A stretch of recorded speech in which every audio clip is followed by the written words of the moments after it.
Thank you so much, Chairperson. Good morning to all the honourable members. Good morning to you, National Commissioner. Let me get straight to the point. Anyone holding position of National Commissioner should be beyond reproach. Do you agree, sir? I do agree, Honourable Chair. Are you beyond reproach? That's correct, Honourable Chair. You believe that the position you hold is probably one of the most powerful in South Africa?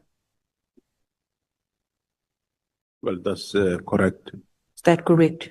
You are a very powerful man. Is that correct? Not a very powerful man, no. Sir, General The Mokonazi, position of authority, Honourable. General Mokonazi, I don't want us to water this down. We must know if you are fit to do this job.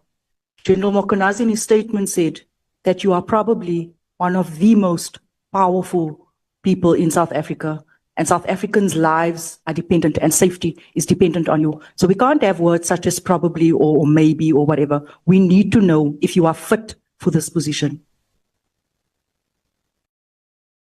So yes or no, sir? Yes, Thank you. Thank you, General. Job. Thanks, Honourable Chair.